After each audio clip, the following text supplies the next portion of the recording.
अगर आपके किचन में भी सिर्फ 1 कप बेसन और 1 कप सूजी का है तो इस सर्दियों में आप भी इस मज़े की रेसिपी को बनाकर इंजॉय कर सकते हैं और अपनी फैमिली मेम्बर्स को भी इंजॉय करवा सकते हैं।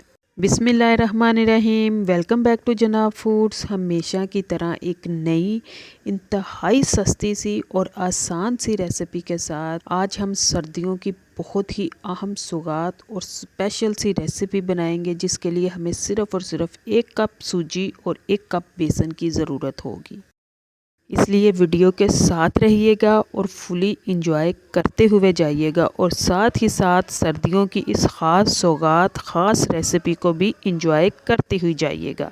और रेसिपी पसंद आए तो चैनल को सब्सक्राइब करते जाइएगा और साथ ही साथ वो लोग जो आज से पहले तो वीडियोस को देख रहे हैं लेकिन अभी तक चैनल को सब्सक्राइब नहीं किया, तो हौसला अफजाई के लिए और एज़ आ इनाम के आपको जनाब फूड्स की रेसिपीज़ पसंद आती हैं, चैनल को सब्सक्राइब करते जाएं। साथ ही साथ वीडियो को लाइक कीजिए और कमेंट बॉक्स में अपनी राय का इजहार भी ज़रूर कीजिए कि इस स्पेशल सी और यूनिक सी रेसिपी आपको कैसी लगी। इस रेसिपी के लिए सबसे पहले मैंने 1 कप बेसन का यूज़ किया है और उसको बिल्कुल फ्लेम को स्लो रखते हुए बड़े अच्छी से उसकी बुनाई की कि बेसन का कलर भी चेंज हो गया और बड़े अच्छे से बुन भी गया और हमें उसके बुनने की खुशबू भी आई। साथ ही उसको मैंने अलग से बर्तन में निकाल लिया और फिर 1 कप सूजी का लिया और सूजी को भी इसी तरह आहिस्ता आग पे रखते हुए मुसलसल चलाते रहेंगे और इसकी भी बुनाई करते रहेंगे। फ्लेम को बहुत ज़्यादा तेज़ नहीं करना, हमें अपने मटेरियल्स को अपनी चीज़ों को जलाना नहीं कि जल्दी से बस उसका कलर चेंज हो जाए, बल्कि बहुत आहिस्ता सी आग पे ये बुन के जो तैयार होंगे और इनका कलर चेंज होगा और उसकी खुशबू भी एक अलग ही होगी और जायका भी बहुत ही इनहेंस होगा। और सूजी को भी इसी तरह से भूनते रहेंगे। जैसे ही सूजी बिल्कुल भुनने के करीब आ जाएगी, हाफ भुन जाएगी, सूजी के दाने के जो कलर हैं वो भी चेंज हो जाएगा। लेकिन इसकी जो क्वांटिटी होगी वो टोटल तो मैं इसमें डाल दूंगी टोटल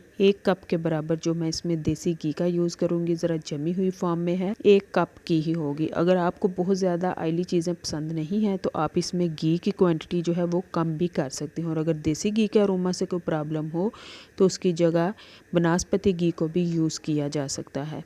साथ ही जैसे ही घी पिघल जाएगा तो जो सूजी की बुनाई का जो अमल था वो ज़रा तेज़ हो जाएगा, यानी जल्दी से इसका कलर चेंज होना शुरू हो जाएगा। तो साथ ही मैं इसमें डाल दूंगी आधा कप के बराबर तिल, जो कि इसके साथ ही बुनेंगे। और साथ ही मैं इसमें डाल दूंगी 1 कप के बराबर जो है पीनट, मूंगफली, जिसके छिलके उतारे साफ़ किए। आप इन 2 नट्स की जगह कोई और नट्स को चाहें तो उनको भी यूज़ कर सकते हैं। और साथ ही मैंने इसमें आधा कप के बराबर 4 मगज़ को ऐड किया, जो कि सर्दियों में इनका इस्तेमाल बहुत बढ़ जाता है और हर लिहाज से हमारी सेहत के लिए बहुत ही अच्छे होते हैं। घी ऐड कर देने के बाद हम चम्मच को जो है वो मुसलसल चलाते रहेंगे ताकि पैंदे के साथ चिपके नहीं। और जैसे ही जो है सूजी का कलर फुली चेंज हो जाएगा, फुली वो लाइट ब्राउन हो जाएगी, तो जो बेसन हमने पहले भून के निकाला था, अलग से प्लेट में निकाला था, इस टाइम पे आ गए कि जब सूजी का कलर चेंज हो जाएगा और भुनने की खुशबू भी फुली आना शुरू हो जाएगी, तो वो जो निकाला हुआ बेसन, भून के निकाला हुआ बेसन है, उसको भी हम इसके साथ ही इसमें ऐड कर देंगे। और इसमें डालने के बाद फिर हम इसकी बड़े अच्छे से मज़ीद बुनाई करेंगे ताकि बेसन जो है वो भी घी पे ज़रा अच्छे से उसकी भी बुनाई हो जाए। और अगर आपको इसमें घी कम लगे तो भी कोई बात नहीं, हमारी रेसिपी बहुत ही परफेक्ट बनेगी, क्योंकि हम इसके बाद इसमें कुछ ऐसे मज़ीद इंग्रेडिएंट्स को डालेंगे जो कि इसमें घी की कमी को मज़ीद पूरा कर देंगे और रेसिपी को मज़ीद खूबसूरती देंगे।